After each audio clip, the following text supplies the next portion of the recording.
So, ito na nga guys. Mag-gloves na ako para sa ating tilapia serye naman. Ayan siya.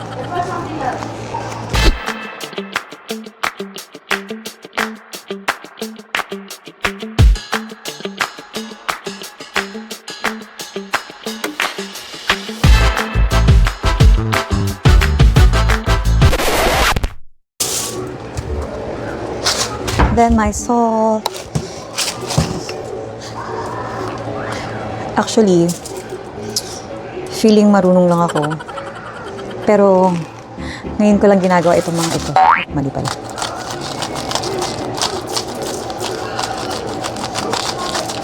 Mamaru. Season with salt lang. Normally, salt lang talaga yung ginagamit ko sa ganito. Sa perito-perito ha. Pero pag ihaw, siguro This is enough.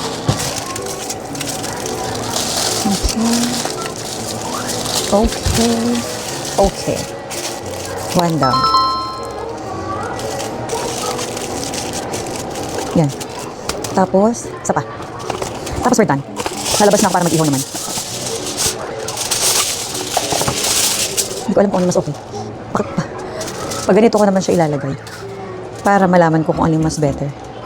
Parang masyado namang maliit. Wait lang, one more. One more pa. Okay. Okay. Tapos, salt again.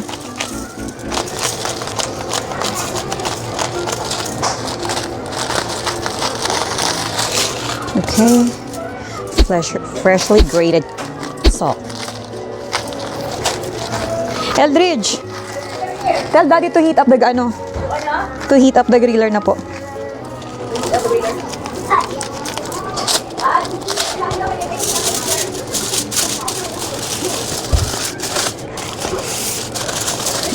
Parang okay to. Tapos. So ulitin ko isa para mas maganda yung balot. Okay. Yan. Okay. All set? Tapos nyo. Gutom ka na, nak? Okay. No. That's for your mom. Let's go. Let's go outside. So, Daddy naman, anong ginagawa mo dito? Dada? Oh, siya yung nagsiset up ng aming speaker and projector. Nainit mo na ba yung kalan?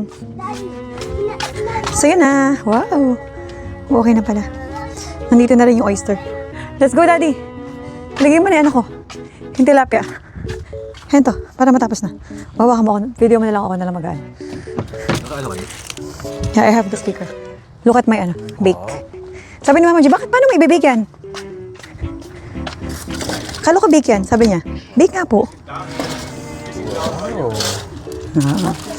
This one is tilapia. Pero salt lang nilagay ko dyan, Dada.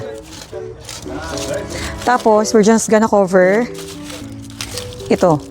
Pagsabay-sabayin ko na ba? Pati yung oyster? So, mamaya na yung oyster. So, yung tahong muna natin at saka yung... Okay lang, para sabay-sabay sila uminit. Okay lang, wala akong dyan. Walang iihaw sa grill mismo. So, yan. So, yan, every Sunday, as much as possible, ganito yung gagawin naming setup. Para makasanayan din ng mga bata. Walang wire yung kuryente dito. Walang wire. Tapos pakita mo yung ating poste, parang poste nila Harry Potter. So, dito pala yan. Siguro mga 30 minutes. So, since busog pa naman kaming lahat. So, iwanan ko muna siya dyan. Bye-bye. Bye-bye, guys.